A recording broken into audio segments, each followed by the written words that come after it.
Blog Talk Radio. You're listening to RVD Radio. Drop that down! The whole fucking show! Drop that down! The whole fucking show! Dance Dominator! Dance Dominator! Dance Crushinator! Fan Assassinator! Drop that down! The whole fucking show! Drop that down! The whole fucking show! I damn got straight to your brain! Straight to your skull crack! You can stop the straight to your brain! Straight to your skull crack! Drop that down! The whole fucking show! Drop that down! The whole fucking show! I will fly high! 5-star frog splash! You can't stop me! 5-star frog splash! Drop that down! The whole fucking show! Drop that down! The whole fucking show! It's all about the yin and the yang, the balance, the power, the zen. You can't stop the yin and the yang, the balance, the power, the zen. Drop it down, the whole fucking show. Drop it down, the whole fucking show. I will levitate, flip, kick you in the air. I will decimate. You can prepare for.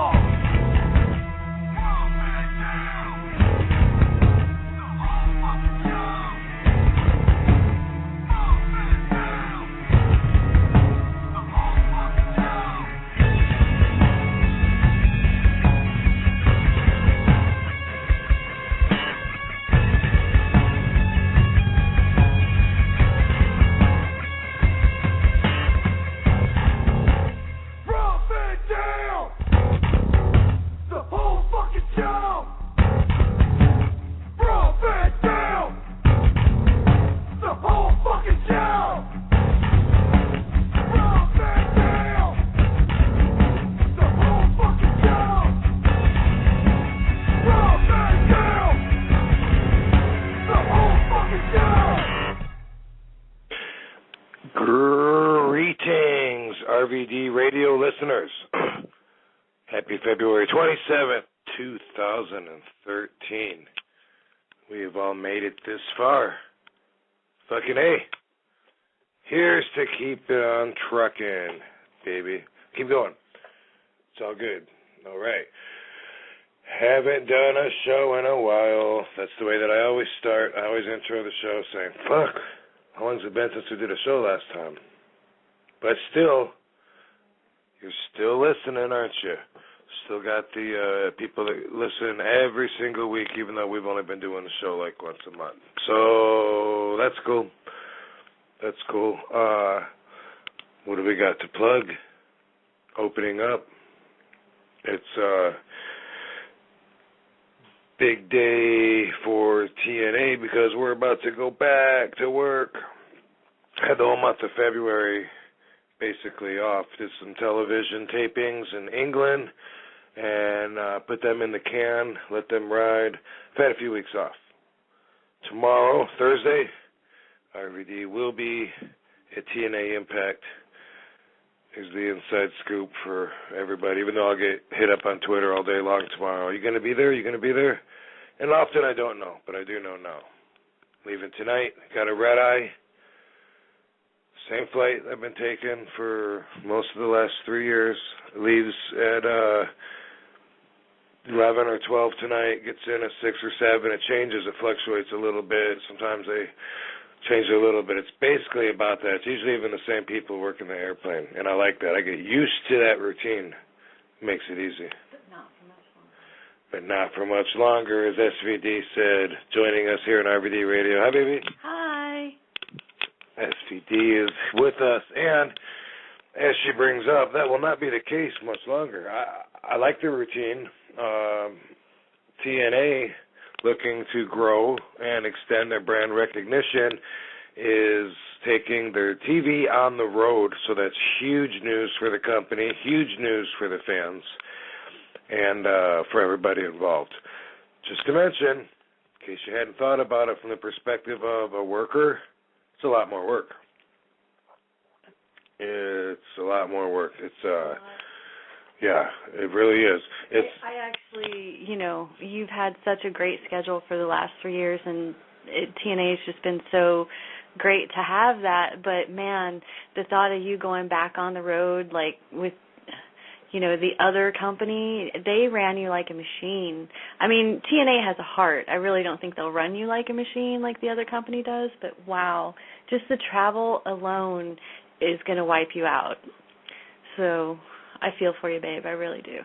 Yeah, and personally, I have contractual stipulations that protect me from being run to the ground anywhere near like I was with WWE, but that is You lived and learned. Exactly. I lived and learned, and that's a goal, though, for the growth, Oh, yeah. And the fans are very excited everywhere. I know. I'm excited. I'm excited to see little bits of the country again. So that's the part that I don't like. You know what I mean? Like Los Angeles, Orlando, and back, cake.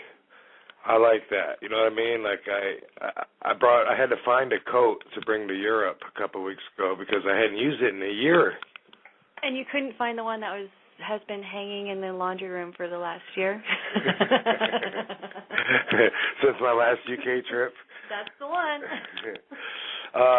So I get used to that, and I like it. I'm not complaining. I'm just sharing some insight because some of you listeners might not think about what it's like for the wrestler. But just so you know, I mean, the wrestlers are excited too, because especially a lot of the wrestlers in TNA that haven't been anywhere else, and they're so used to that sound stage down there at Universal Studios that they're very excited about the thoughts of wrestling in Chicago, Jonesboro, Arkansas, anywhere else that our TV tapings are going to be coming up.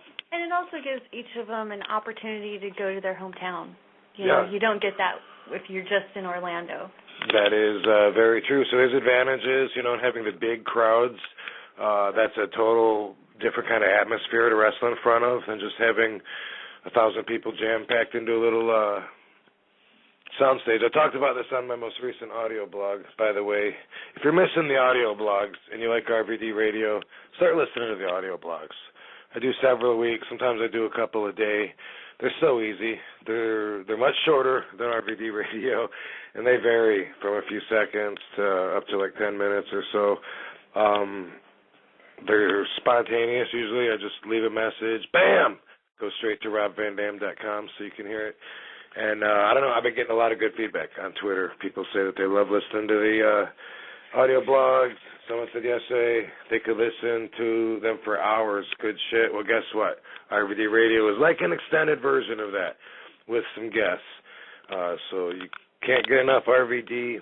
Here you go. And I talked about the travel. And one thing that I mentioned for wrestlers getting out and taking the TV on the road, here's what you may or may not realize. Okay, so instead of that straight, direct 4-hour and 20-minute roughly flight that I take to Orlando all the time, now, first off, now I got to go to places that are cold, places that are snowy, places that have undesirable conditions. I'm just explaining this is going to also mean a lot of connections and not as many direct flights. You might not be able to go, might not be able to go from Los Angeles straight to Jonesboro, Arkansas, and you might have to go somewhere else. Oh, you definitely can't go straight to Jonesboro, Arkansas. So what that means is leaving the house earlier. In fact, instead of leaving 11 or 12, I'll often have to leave like at 1 o'clock in the afternoon, which takes a whole nother day out of my week at home. And then I might have 2, 3, 4 hours at an airport waiting between my inbound and outbound flight, waiting to switch. And on that layover, believe me, it's not like, hey, I'm just going to go find a fucking bed, pull the sheet over, and get 4 hours rest right now. It's not like that at all. You walk on the airport, or even if you're in the lounge, they're very not comfortable places to spend. And imagine adding 3 or 4 hours to your shift at work, see if you notice. So now when we get on the other airplane, it's not going to be as big of an airplane as I got in L.A. It's going to be a small little piece of shit puddle jumper, so I'm not going to be able to bring my bags with me. Lucky if I fit on the plane, but... I'm sorry. Go on. Maybe if you had like 1 out of every 3 days were work day, you would find this is a lot more, a bigger part of your life than it is if you're just waiting for your husband to get back home. So I'm just explaining that for the wrestlers. I understand that, but also you got to keep in perspective, you're living your dream, and you work 75 days a year. Right, wrestle 75 days a year, but since we're talking about travel, how often do I travel and then wrestle, then travel back the same day? How many times in a year does that happen? Well, we live on the wrong coast for you to do that. Right, if I lived in Orlando, I could leave tomorrow morning, I could go to work at 1 o'clock, and I could go back and be home by like 11 or 12. I don't want to live on the East Coast. I don't want to live in Florida. So most of my job is about traveling, especially when you consider the time in the ring could be 4 minutes, 15 minutes, 20 minutes. But it's all about leaving home, taking that long flight, getting there, renting a car, driving to the hotel, checking into the hotel, unpacking the bags, seeing how much time you got until you got to pack the bags again and leaving. And that is like 90% of the job. Once you get the craft down, so anyone thinking about wanting to be a professional wrestler should keep that in mind. I think any wrestler would agree. That's the main part of the job. I'm a professional traveler. That's always been the joke. You're a professional traveler before you're a professional wrestler. Right. So the point that I'm bringing up here is that part of the job is about for TNA wrestlers to get a little bit more involved. I don't know to what extent. You know, obviously the bigger crowds, they're getting the brand out there. It's great. It's necessary. TNA needs to grow. Not enough people are familiar with it. I still have people almost every day saying, RVD, hey, what happened, man? How's retirement? I got asked that at my signing at the Shrine. How's retirement? Fuck, I don't know, dude. I'm still doing it full time. But so it's good for the company. Just explaining that's what the wrestlers will be. And it's not going to be like the grind. The WWE is like non-stop, town to town to town to town to town to town with a much harder vibration and much more stressed out schedule. Besides the schedule, it's just the atmosphere there. Totally different. So good for TNA. We're in Orlando tomorrow. I don't know how often we're going to be there. I'm very confused about the schedule, whether it's sometimes in Orlando and sometimes not, or all the times not anymore, or what. I don't know. I'll see you in Orlando tomorrow, and then we'll go from there.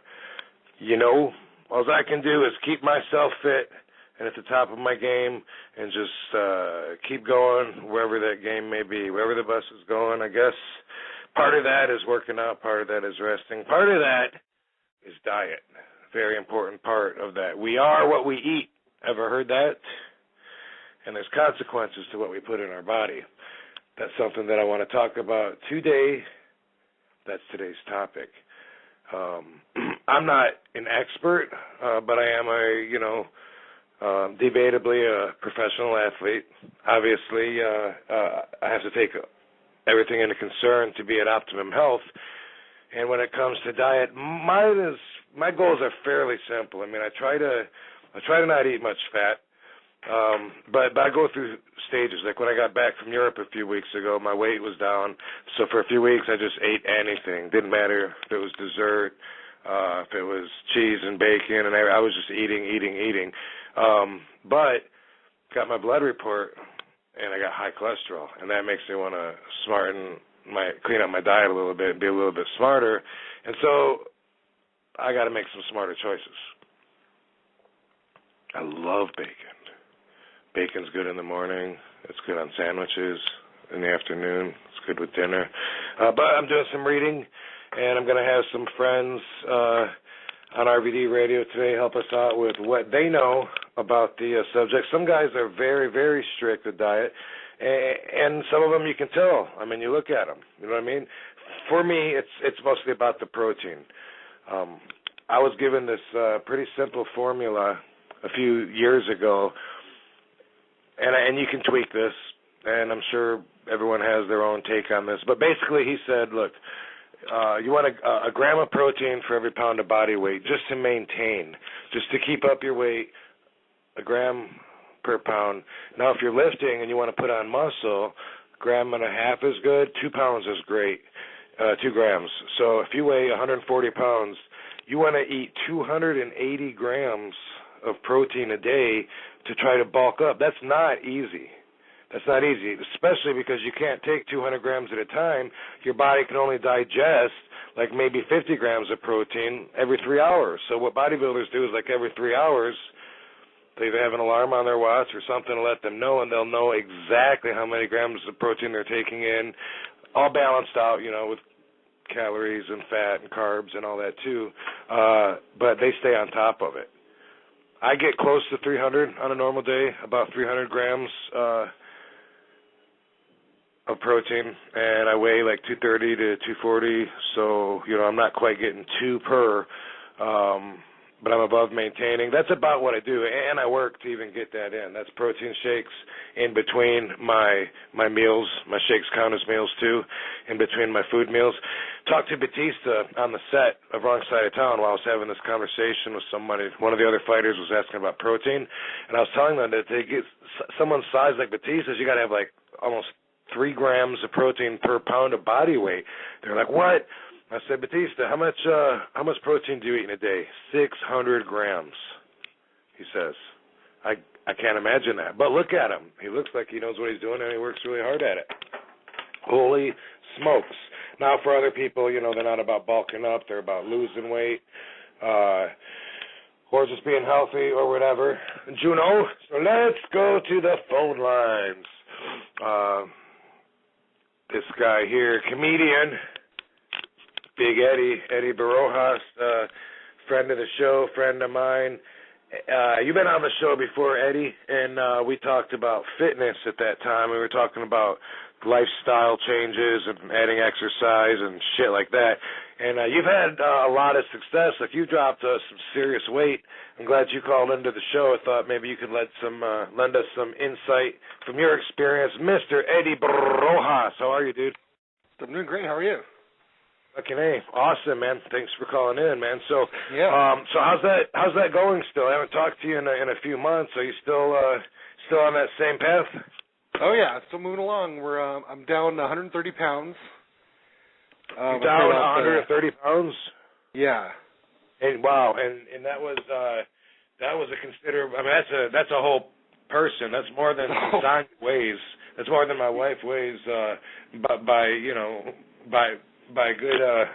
could stuff her pockets full of rocks, and she's still not going to come to that. So, and you've lost this weight by doing what? Like, if someone listening says, "Whoa, 130 pounds," what would you say is the key? Is it everything? Is it super hard work, or are you one of those people that can say, "Oh, I just started drinking water and it worked"?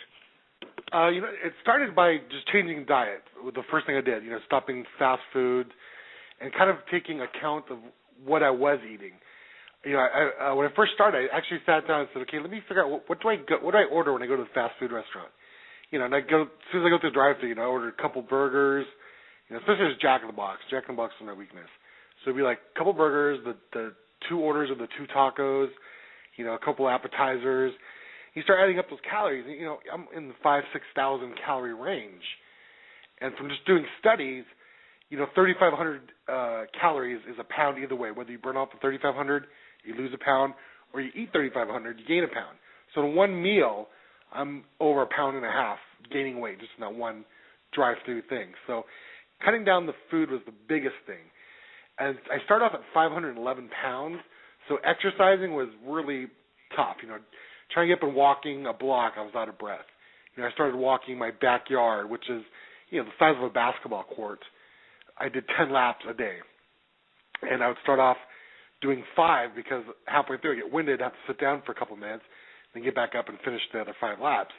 So the diet was the first thing. In the first week, I lost 11 pounds just from changing my diet, eating, I started eating turkey, more vegetables, salads, water, cutting out sodas.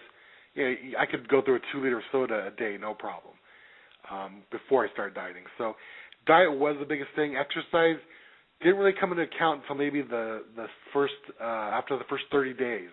I started walking more, getting into about a mile a day. And, that took a while, too, to build up to that mile. I'd have to stop, at the corner, lean up against the pole for a couple minutes just to kind of, let my back rest a little bit because I'm carrying so much weight, my lower back would start to hurt after walking for a while. So diet was the biggest thing I needed to change at first, and then adding exercise was just the bonus. So I think the first 30 days I lost, the first week, I lost 11 pounds, then it started going to like 9, 10 pounds a week. So by the end of the first month, I lost, I think, 36 pounds was the first, a little over a pound a day I was on average losing. Wow, congratulations. Let me ask you, the first thought that comes to mind is like when someone says that they dropped weight, everybody always says, oh, but the first bit to go was just water. What does that mean? Yeah. I always hear that too, and it does make sense because it's my legs were like puffy and my arms and fingers were puffy. So that first 17, 20 pounds I lost was just the water from all the salt and just the water that you'd absorb from lack of exercise and just eating bad. And so I kind of believe that's just like a water weight. Because after, like I said, the first 30 days, I noticed that my ankles weren't swollen, my legs weren't swollen, my fingers weren't swollen. And then it started getting into the fat burning, So, yeah, the water weight thing I do believe. But you can't just say, the first 10 pounds is going to be water and then after that give up. You got to push through that. Right. Yeah. And I mean, I actually have sometimes my weight difference between going to bed at night and waking up in the morning will be as much as 8 pounds. And I know that's a lot because when I tell people are like, what? Holy shit. And so I know from their reaction that's not normal. But I'm heaviest when I go to bed. I'm lightest when I wake up in the morning. I don't know what happens to the weight. I mean, I hit the bathroom a few times during the night. I guess I sweat or whatever, but my weight fluctuates that much. But I'm never like holding like a whole lot of extra weight, and then and I never like really reach any extremities to where to where I really look like holy shit, or where I feel like wow, it's something I got to do something major. I've always been like pretty consistent, and I know there's advanced technology and science and studies, that a lot of the other guys, even in my profession, are ahead of me on. They whether they're taking the schooling and learning it that way, or whether they're reading magazines or whatever. I mean, I've always had other wrestlers look at my diet and be like, "Jeez, Rob, you can eat that stuff?" I go to Cracker Barrel. I got the biscuits and gravy. I remember Chris Jericho used to be like, "Man, Rob, I can't believe you can eat that and look the way you do." And a lot of it I know has to do with genetics. Yeah, the people's metabolism, there's a lot you can do to manipulate your metabolism, but what you're born with, I think, is probably your best gift and your strongest asset, and obviously that's your foundation you go from. We all know people that look great, they look super lean and jacked like pro athletes, but they never even work out. It's just how they look. And then there's other people that are the opposite, right? There's guys in the ring that look like they should have a heart attack and die every time they get in the ring. Yeah, I mean, look at some of the linemen on football players. I mean, these guys are gigantic, and they're out there, an hour just doing some intense workout. You're tackling, falling, getting up, running around. These guys are doing insane work, and it's like, I'm 500 pounds. Some of these linebackers, 350, 400 pounds. How are they running up and down that field all day long? And I can't do that. So, there is definitely a thing with genetics. Yeah, for sure. And then those of us that go the extra mile, that are, especially when it's career-oriented, to be in shape in some kind of physical competition, we supplement as well, like I do. I mentioned the protein powders. I take a bunch of vitamins. My whole life I've taken vitamins, multivitamin. I don't know. I switch throughout. Let's see. What today I have fish oil. I have a milk thistle. I have CoQ10, niacin, all this stuff. I take some what we call fat burners, and that's mostly to sweat, to give me a little energy during my workout, to help again increase results. I've been fortunate for many years. I've had a real good friend, Mr. John Drake, who owns a supplement company called Mass. That's Muscle and Sports Science. And he joins us as well. He knows a whole lot more about nutrition than I do. And so I'm glad to have him on as well. Eddie, say hi to Mr. John. What up, John?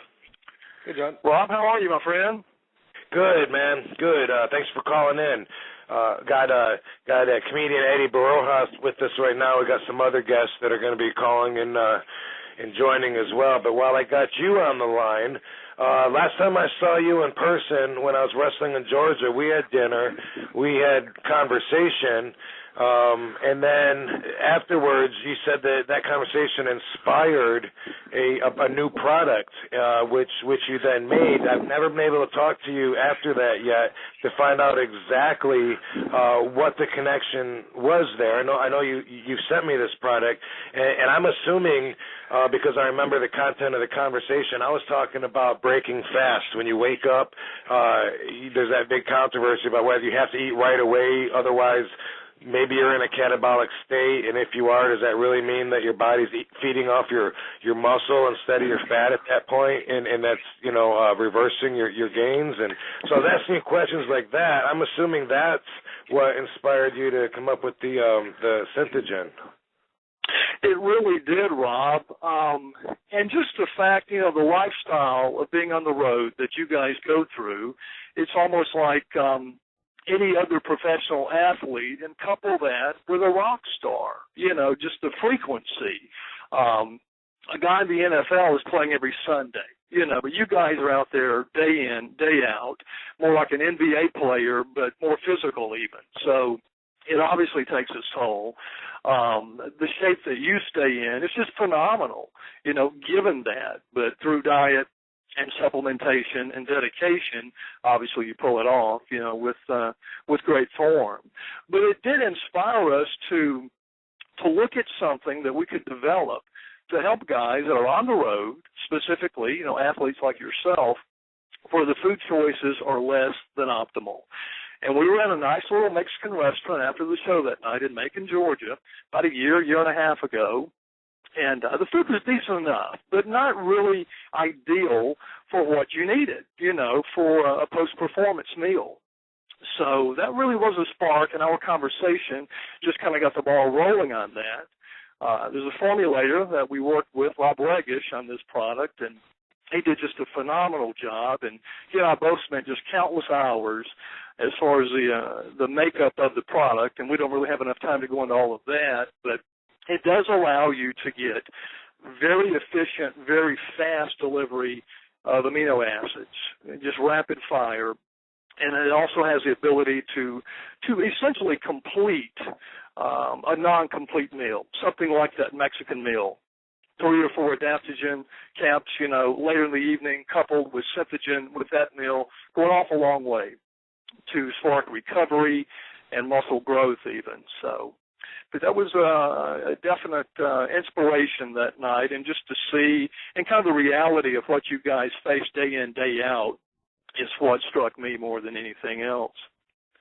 Nice. Well, I have always, like I said, put supplements into my body. I've always, since my mom had me doing that when I was a little kid. Some of my friends look at vitamins almost like they're drugs, and they're like, "Are you afraid to put stuff like that in your body?" And I'm like, "This is mostly natural stuff we get from foods. Some of it seems to be like hormones that's in our body or whatever, but I've never felt that way. I mean, when I go to bed at night, I like to have adaptogen, which is a mass product. It has melatonin, it has Tuberculous terrestrius, some natural testosterone raising elements in it. I mean, it's only, the way I see it, it's only going to help. Isn't that the way to see supplementing? It works in harmony with your body. It more or less restores or gives the body the ability to produce testosterone and just the recovery ability of youth. So you're kind of rolling back the clock.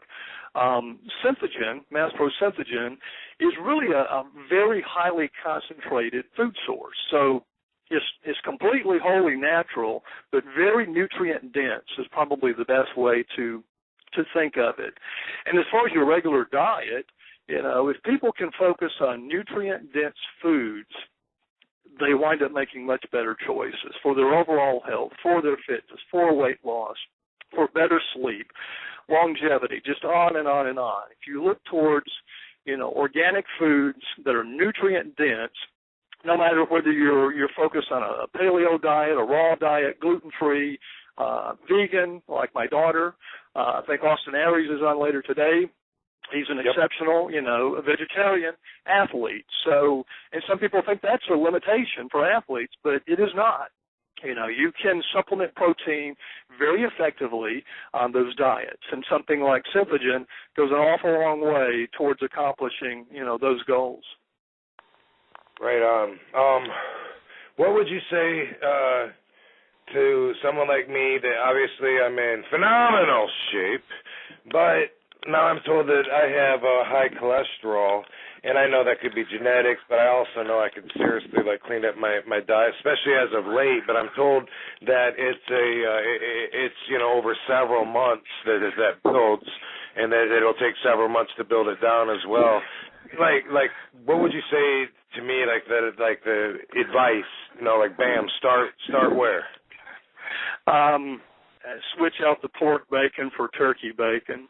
As bad as I hate to put it that bluntly, right. That probably is a contributing factor. I mean, we all love bacon. It's just fantastic. And I have bacon this morning, in fact, but that's a once, maybe twice a week at most treat for me, and I see it as a treat item. And I think most people can stay on. And I eat red meat every day. Sometimes 3 times a day I'll eat red meat. And I assume that has to be a contributing factor. Well, probably so, but I would think that pork fat more so than beef fat, in my experience, will cause an elevation. And cholesterol, I mean, it's a difficult area, and the way it's viewed has changed over the years. I mean, I don't want to stand here and say that it should not be of concern if someone has elevated cholesterol, but I don't believe it's quite the death sentence, that some people believe it to be. So obviously you want to maintain balance really in all things, but certainly diet. And some dietary fat is absolutely essential for hormone production and just general health, hair, skin, nails, just on and on and on. It's absolutely vital that we have good quality dietary fats. So, from all sources. But the pork probably is not the best source to get those. Right, okay. Eddie, when you've gone through your weight differential between, being 130 pounds bigger and then on the way down, are you, checking your cholesterol, blood pressure, heart rate, shit like that? Yeah, when I first started, I took out everything, the cholesterol levels, blood, I did the full examination. 3 months later, I went back to the doctor, and everything had dropped dramatically. I was borderline diabetic. That dropped, that went away. My cholesterol all came back down to a normal level. So that 3-month period, what I thought would never happen, happened. I mean, everything just dropped dramatically, and it didn't feel like I had to put so much work into it. Literally eating better and just taking the initial exercise, starting to walk in the morning, running, doing push-ups, calisthenics, anything like that. It was just going out and walking for 45 minutes a day. And that made the biggest difference in the whole world. Right. All right. Okay, well, I got a couple other people that I'm going to let on too, starting with Bruce Jingles, motherfucker. What up, Bruce? Giant mother,fucker. That's right, man. Got Eddie Borojas and John Drake on. Hey, what's up, Slim? I got Austin Aries on here in a second. As soon as we say hi to you real quick, Bruce, what up? How are you? What's happening? Hey, what do you put in your body, man? I know you put weed and booze. There you go. And you are what you eat, so yeah. Vagina. No. You know what? I smoke. You want to smoke the marijuana? I smoke and I drink, but I do eat healthy. I can't eat fast food to save my life. You serious? Yeah, I can't handle Del Taco or any of that shit. Okay, cool. Are you going to pass that doobie or what? You think you make good choices, basically? Yeah, I'm a red meat eater just like you, but I'm also very into seafood. I eat seafood at least twice a week. I don't know. I'm not into sweets. Sonia wants to know if your fish is fried. Huh? Sonia wants to know if your seafood is fried. No, I can't stand fried seafood. But I love like fried shrimp, the fried clam fingers. But I have to keep in mind, I have to no. As soon as you put the batter on it and put it in the fryer, it's bad for you again. So then I have to go with the baked salmon or something equally as good, just not fried. Yeah, all my seafood is just like me, baked. So nice. All right, cool. So I mentioned, that I'm a red meat eater, like a motherfucker. I'm a carnivore. And that my goal every time I eat is I'm trying to get in the protein. That's just my old school way of, that's why I consume shit is to try to feed my muscles. Mr. Austin Aries, who is a very special guest on RVD Radio, this motherfucker manages to look like a Spartan. He's all complete lean, solid fucking quality muscle, and he doesn't eat animals. How do you do it, Austin Aries? Hello, everybody. Thank you. What up, Austin Aries, motherfucker? You say you're a carnivore, and I say I'm a herbivore. So, he's an herbivore, okay. I've been accused of... You're a bit of an herbivore yourself, so... Yeah, I've been accused of being a lover of the herb, but So, and you've been on the show before, so I appreciate having you back on again. I wonder, because like Sonia is asking me, do I want to try this Meatless Monday thing, and I'm starting to think, well, maybe I'm going to look into the benefits.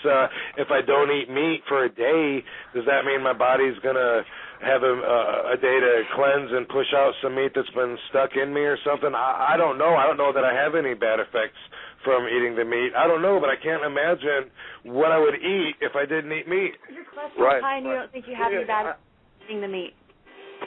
I think my goal when I eat is kind of the same as yours. It's just kind of feed my body and feed my muscles. I just look for sources that aren't animal related. So I look at things that like tempeh, which is basically a fermented soybean, nuts, lentils, beans, and rice together is complete protein. And then with supplements, we drink a lot of protein shakes and things like that on the road a lot to help supplement the protein. And they make a lot of good vegan vegan protein powders that are made up of hemp and pea proteins, chia seeds. So there's all sorts of other things. When you start getting into the nuts and the legumes and things like that, there's a lot of other protein sources out there. And as long as you're kind of conscious about what you're eating and making sure you're getting enough of those things in, I eat a high-fat, high-carbohydrate, moderate protein diet. And it works for me. It doesn't mean it works for everybody. Okay, so do you know the science of I need a complete protein? I know that if I combine some almonds with a handful of legumes, and that equals because I learned I heard shit like that in school, but it never stuck in my brain. Is that stuff that you know about? It's just stuff you learn over time. I've been doing this for over a decade, so it was definitely a learning process, and there's a learning curve there because we're so programmed to think of what a meal is or what a diet is, and if you kind of break down those walls a little bit of what we're kind of programmed from a very early age to think of what is sustenance, if we change that mindset, there's a lot of things out there we're missing out on because we kind of are in that programmed state of this is a meal, and if it doesn't have meat, it's not really a meal. That's like an appetizer. I need meat, and there's a lot of things that you can put on a plate that don't necessarily have meat in them from an animal source that are very filling and satisfying, and also give you all the things you need. Yeah, but for me, that's part of the fun of the process because I enjoy food, I enjoy cooking, so the journey is enjoyable as well. Nice. I'm very curious. I want to learn more about that, about possibly healthier choices and alternatives to what I'm putting in my body. All right, this is the point, where things start to get hectic during the show because I got so many guests. I know that Austin, you only have a limited amount of time. You're busy, as does everybody else. But Austin, anybody that has to leave, just say, hey, I got to tag out.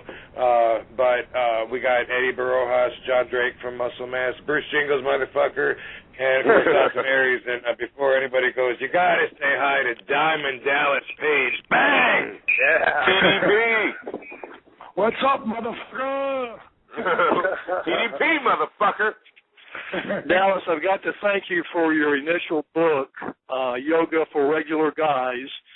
Bought it way back when, was a complete convert, have been ever since. It's made a tremendous benefit for my road bicycling career. Just phenomenal. Thank you for that. Awesome, man. It's really funny when the Arthur video, the disabled veteran, blew up. It's like 8 million views now since May. And when it blew up originally, everybody wanted to find that book. We're all about DVDs at this point, but that book you couldn't get it. So people, someone said, dude, they're selling your book for $200 new and $70 used. I'm like, get the fuck out of here. They're like, no, seriously. I went to buy one for my friend at Christmas, and I looked on eBay, and they were seriously going for like $178, and I'm like, oh my god. Hey, DDP, I have a question for you. This is Bruce Jingles. You helped Gabriel with his training. Yes. Correct. How much weight has Gabriel lost so far, too? The last check with him, it was 87 pounds in like 5 months. I think it was 4 months, 4 or 5 months. He's running around the stage now. DDP Yoga is a big part of what he does, but more than anything, what you guys are talking about today, it's the food. That Gabriel can't even look at wheat or dairy, things like that. And he still will from time to time, and he feels like shit afterwards. Yeah. But, he was blown away how much energy he's got and how much his body started to heal itself. And anybody who's listening who's really serious about what you put in your body, food, real food, not fake bullshit food, but real food will literally heal you. I'm sitting with Jake Roberts in Los Angeles right now. We've been going around. We were on KTLA this morning and a couple other things we've done. And I watched him go from being, 300-plus pounds, but being brittle, like literally couldn't go from standing to the ground, couldn't do a push-up on his knees. I watched him go from being brittle to being stronger and stronger and stronger. And, of course, it has to do with DDP Yoga as far as the minimal impact on the joints, but it has everything to do also with the food that he eats. Wow. Now, hey, let me ask Austin Aries something. Do you think that having the vegan diet, besides first off, if you could just why? Are you talking to me or Austin? I want to talk to Austin because I seriously have some moral issues about eating other living entities. I kind of feel like I don't know that I'm supposed to eat this thing that was alive. And I've talked to people, and I understand their argument when it's a moral issue. And I'm just wondering with Austin if that's part of it, or if it's just or if it's health, or if it's just all the above, or what. Because he serves as an extreme example to me of someone that knows what the fuck he's doing. I think it's all the above. I think the disconnect for me was, I grew up in Wisconsin. My grandparents had a farm. They had cows. They had different livestock, and I think the understanding of eating that cow, it just wasn't appealing to me. So I think at the core, eating another living creature to me isn't appetizing. And then when you keep going and you dig in and you go in the ethical ways that the animals are raised, the way they're raised, things that are put in them, that you end up consuming, and then all leads to the health factors. So I think it's all the above. I think you add it all up, and for me, it was a pretty easy decision once I started going that direction. What do you, DDP, what do you think about this Meatless Monday? I'm sure you've heard of that. Have you given that a try?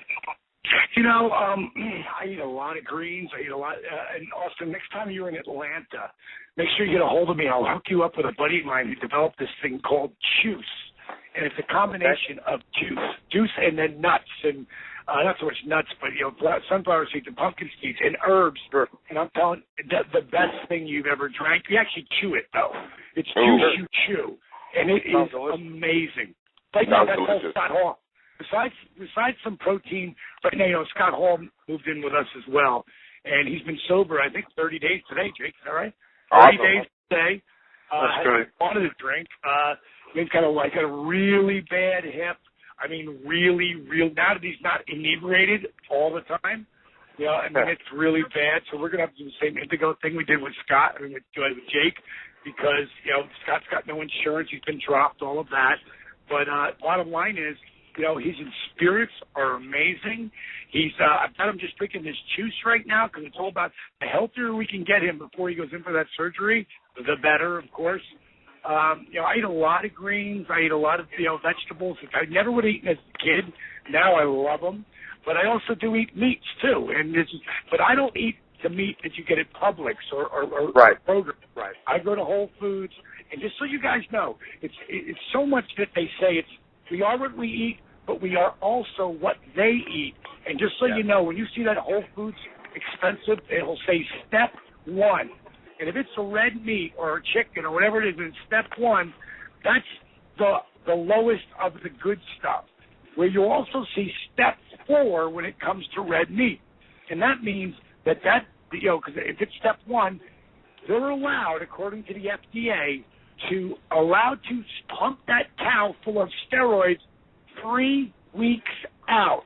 So they get as big as they can in that last little go-home period and then kill it and cut it down. Now, step 4 means that the cow was raised on that farm and was only fed grass-fed. Now, step 5 means he was raised on that farm, only raised grass-fed, and he was killed on that farm.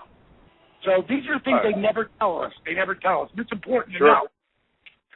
Dude, that sounds crazy. I've never. That's on only cows or cows and chickens also. That step. No, same thing with the chickens too, as well. Is it a sticker that says step 4, step 1? Yes, they will have it right on the front counter, and you get most chicken you'll never really find over step 3 because chicken's just a dirty animal, and just the way they're done, you will find it, but it's really those ones are really pampered they're pampered what they were doing 100 years ago. That's what that means.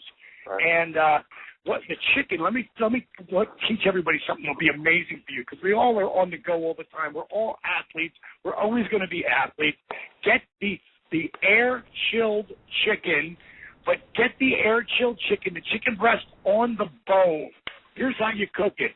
You throw a little bit of olive oil, a little bit of lemon, some seasonings that you like, throw it in the oven, bake it for about 45 minutes, take it out.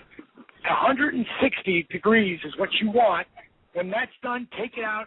And, you'll cut that chicken open. It'll be so moist you won't believe it. Cook yourself like 4 of them. And then make yourself a chicken salad the next day. But those other 2, if you want to do them for nighttime, throw them back in the oven for 8 to 10 minutes. I promise you take it out, it'll be almost as moist as it did when you first came out. But it's got to be air chilled. And it doesn't shrink. We hear you. All right. Well, thank you for that tip, DDP. Let me ask a question to John, also in Atlanta. You should hook him up with that drink. John, you used to give me these little capsules, green, or they were the pills or capsules.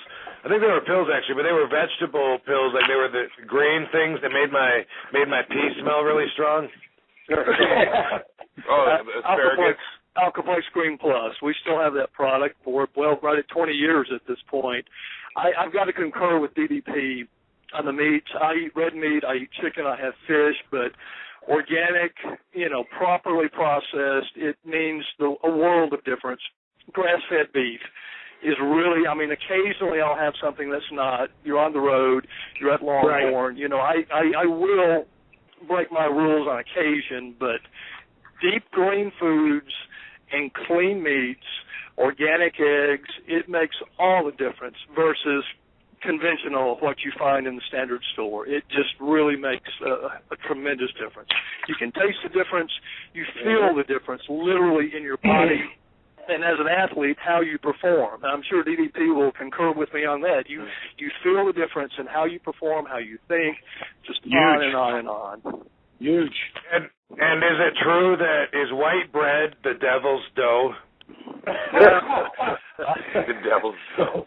My diet is virtually gluten-free. You know, I have a little bit of rice, a little bit of potato, but not much in the way of carbs, whereas someone else, you know, performs well with more of a carb-based diet, someone like Austin. So it all depends, and we're as individual as our fingerprints, but I avoid breads, generally speaking, and pastas. I just, a little here and there, but it's more of a, you know, infrequent thing, for sure. So Eddie Borojas, listening to all these guys, you think you're doing everything pretty good, or are you hearing a bunch of shit that you're like, wow, yeah, man, I could be doing more of that? And I want to know, like, are vegetables a big part of your diet? Yeah, vegetables have become a huge part. Definitely more salads. And I didn't like vegetables at all. I never ate them. I mean, that's how I got to 511 pounds to begin with. So I had to go through and just literally find the ones that I liked and try to trick myself to eat them. You know, I love ranch dressings. I could dip. You know, if I was ever going to eat vegetables at a party, it was because of the ranch dressing and dipping it in. So I found using yogurt instead of sour cream to mix like the ranch dressing in was like a little trick to use too. So I kind of weaned myself off of that too because I didn't want to just depend on, you know, if I'm going to eat ranch, I might as well just eat the ranch with a spoon and not even use the vegetables. So going right to vegetables was a big change, but I love them now. I mean, I love asparagus. I love, you know, bell peppers, and, you know, there's so many different vegetables you can eat that I didn't even think about. You know, every time I think about vegetables, there's always peas and carrots and, you know, green beans. Those were always thought about vegetables. Mm-hmm. So trying to wean myself. I wonder, like, I take that green drink, and it makes me feel comfortable in my mind that that's helping make up for a lack of a huge vegetable intake. Like, I make an effort. I'm like a little kid when it comes to vegetables, you know, so, like, I'll force the broccoli down and shit because I know it's good for me, but it's not like a large part of my diet. But I drink that green drink, and I'm hoping that because that says it has wheatgrass and spirilla and barley, and it's got all this nasty shit in it, I'm hoping that makes up for it. And that's mostly based on the wheatgrass hype from a few years ago when the Jamba Juices popped up everywhere. Everyone was doing wheatgrass shots, and they said, oh, one shot of wheatgrass equals 2.2 pounds of vegetables. And anybody know if that's cool or if that's bullshit?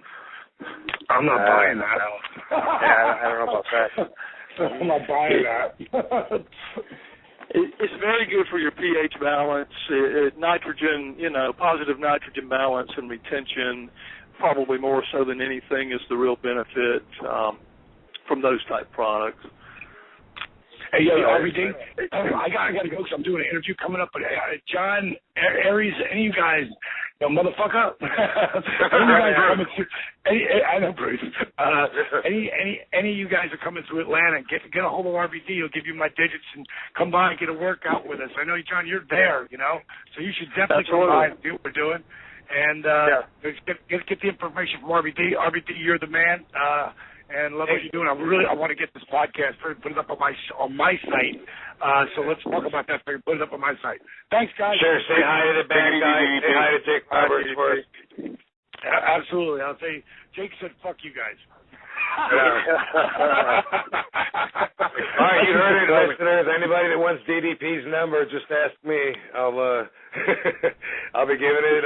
We'll be giving it after the show. I'm just joking. Sweet. All right, listen. Dave from Sacramento has been waiting 44 minutes to ask something or say something or whatever.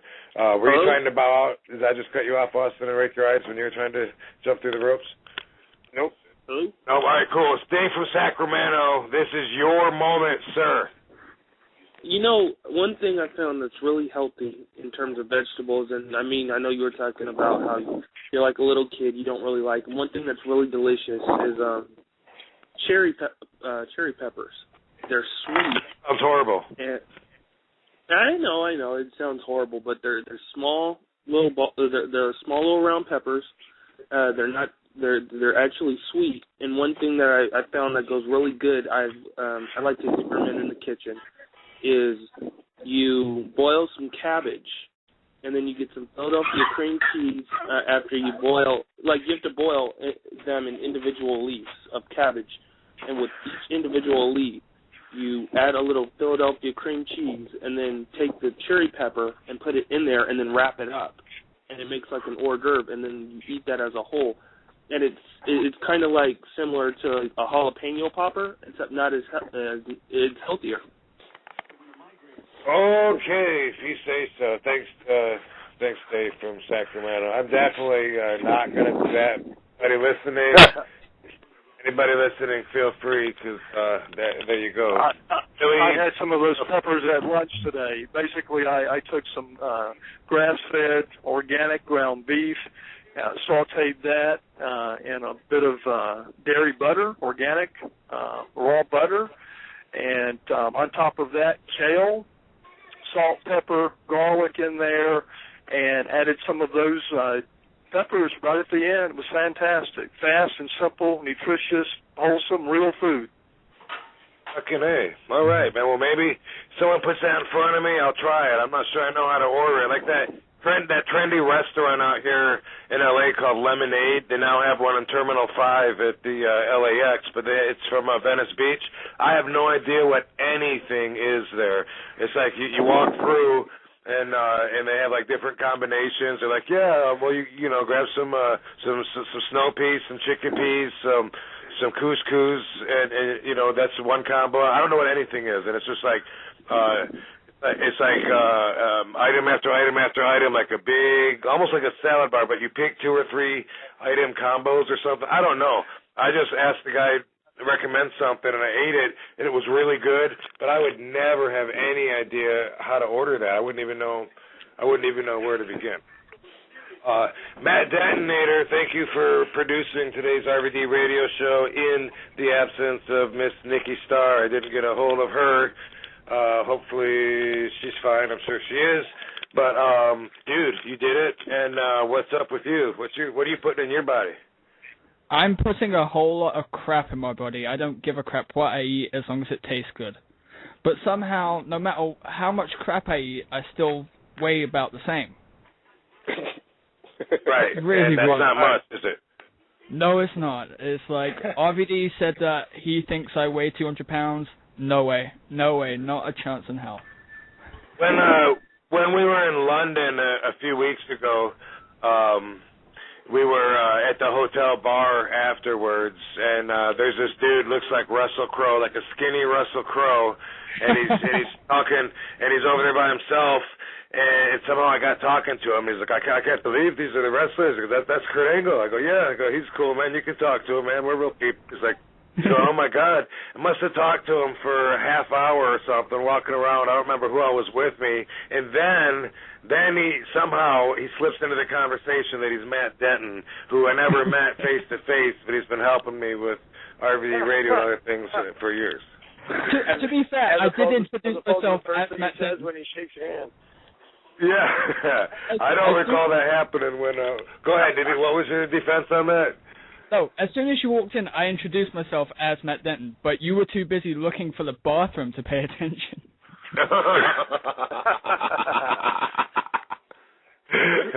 All right, well, I hope I found it, man. I hope I found it, dude. Cool, man. Well, I think we're going to wrap it up there, man. It was a fucking good show. That's any special that they want to add. This is a very informative show. Lots of information on there. And I'll weed. I'll second or third that. I'll throw a couple of quick little ditties for awesome. Please snack recipes that I like to do. One easy one is, and I don't know RVD how much protein powder you can consume in a month, but I know on the road it's quite handy. I like to throw a little bit of that in my coffee. And you throw protein powder in your coffee? Chocolate makes a mocha and vanilla makes a latte. So you get your energy, you get your protein, you're set to go. I also cook my oatmeal with coffee, a banana, and then protein powder, chocolate protein powder in the oatmeal. And, yeah, I do that.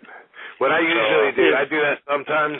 What I usually do is I blend my protein in with oatmeal, blueberries, banana, sometimes some honey. Sometimes I'll throw like something else in there, but that, maybe some glutamine if I have some. But that's kind of like a traditional thing that I wake up to. But I read that that when you blend the oatmeal, that you don't get the cholesterol lowering benefits that you get when you cook it. So I read on the internet, it's got to be true. So now I don't know. So now I'm looking into shit like that. So now I'm back to cooking the oatmeal, and I often do put a scoop of protein on the oatmeal, put some liquid egg whites in the oatmeal, put some peanut butter in the oatmeal, and stir that shit up. I like to do stuff like that. Yeah, if anyone wants to scoot over to musclemass.com, on the main Mass Pro page, there's a link to a subpage that has just a huge long list of various ways to better incorporate protein into your diet, and protein powders specifically, as Austin mentioned. Just a lot of ideas that you would never think of, and unique, interesting, simple little ways to up your protein intake, just like he said. Have you heard of putting protein in your coffee before, John? I haven't done that, but I'll do it. I juice a lot, so I'll add it in with my juice at the end. We put it in, like on the weekends we'll do healthy muffins. We add a scoop or two of Mass Pro in that. Soups, a lot of people add it to their soups and stocks, and just even sprinkle, unflavored Mass Pro onto their salads, and just on and on. There's just thousands of ways you normally would not think of. People think protein powder in milk or water and shake it. That's just the beginning. That's just one way. So I've actually used I've used a good vanilla protein powder and mixed it the consistency of, like, say, a frosting, and actually used it to frost like a healthy type of muffin or something like that too. So yeah, you get creative. There's all sorts of things to do. And I'll definitely check out that website. I'm on the website right now, John. First off, we got to update the RVD picture on the homepage. I agree. Well, and you're coming down in June, and we need to do a new photo shoot that day if we can get together. So let's do that, Rob. And where do we find the protein intake suggestions? If you go to the main Mass Pro page, you'll see like protein amino acids link up towards the top. Click that, and on that page, if you scroll down over the description of Mass Pro, you should see a link there that says something like protein recipes, something to that effect. Is that particular link?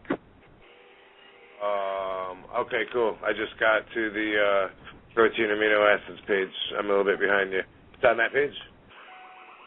I forgot what you said after go to protein amino acids. Musclemass.com. If you scroll, musclemass.com, and then that's where I'm at, and then somewhere on here it tells you how to get more protein, or how to add protein to stuff.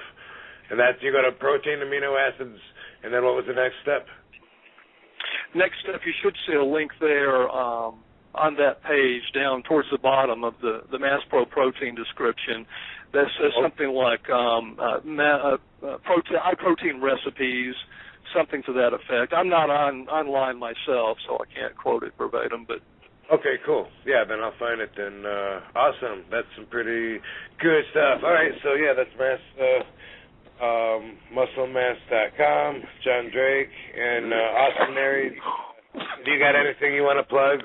Your Twitter account, something like that? At Austin Aries, pretty simple. Sweet. That's really about it. All right, yo. Congrats on going on the road, guys. That was a lot of fun. What about going on the road? Did you say when? Or? Just congrats getting Impact on the road. Wish you very well with that. Okay, yeah. I talked about that at the opening of the show too, man. It's good for the company. It's gonna be harder work for the full-time travelers. You know what I mean? Yep. What's going on? TNA's taking the TV on the road outside of Orlando. I'm not trying to shed a dark cloud on it. I'm just saying from experience that was one of the benefits of TNA was going back and forth to the studio in Orlando so often. Now if we don't have a home base and instead we have to go to places where there's snow and cold weather, connections, connections and crappy little airports where there's nobody even at the rent-a-car place in the morning, so you got to write down your own whatever. I'm just saying it adds to the job, right? Yeah. I just made a note to send you more Synthogen, Rob, so maybe that can help you out there. And hopefully for that extra investment that the talent puts in, there'll be a reward at the end of it. So that's the payoff. So. Hopefully, the bigger crowds will bring out, even more out of the show, and then getting the brand out there in the towns that he certainly could use that. So yeah, it's a good thing. It's a good thing. Just sharing some insight. I'm looking forward to going to Florida. That's tonight. Isn't Tomorrow. It? Tonight. Good for you. Yeah, I gotta leave tonight. I gotta catch a red eye. Oh, wait. I have that somewhere, but Mr. Detonator is a lot better at these fucking sound effects than me. Oh no. There it is. All right, thanks guys. So, are you off your fucking meds or something? All right. Austin, yes. We talked about that too. John, thanks for being on. Eddie, you got anything you want to plug? Opening for Nick Swartzen tonight, Irvine Improv and Ontario Improv March 5th. Is there anywhere, where can they find information on that? EddieBorojas.com or Eddie Borojas anywhere, YouTube. I'm a comic. We got to whore ourselves out. Yeah. Yeah, Bruce Jingles, the other whore. What do you want to plug? Yes, I am at Aces Comedy Club in Murrieta, California, Thursday through Sunday. And I will be in Corpus Christi, Texas, March 29th and 30th at Comics Live Comedy Club. Hit me up on Facebook or Twitter, Bruce Jingles, BruceJingles. Motherfucker. Yeah. All right, cool. Detonator, you want to plug RussellBrand.com? No, I want to actually plug rvd.com/Twitter Perception. Go buy RVD's comic book. What are you waiting for? Yeah. Awesome. Except it's actually RobVanDam.com. Somebody else owns RVD.com, and they want money for it. Close enough. Yeah, it is, but not really if you type that in. All right, cool. All right, and Austin Aries, I will see you tomorrow. Thanks for... see you tomorrow. Yeah, all right, thanks. See you guys. Take care. All right, later, everybody. Awesome. Thanks, guys. Bye-bye. You're listening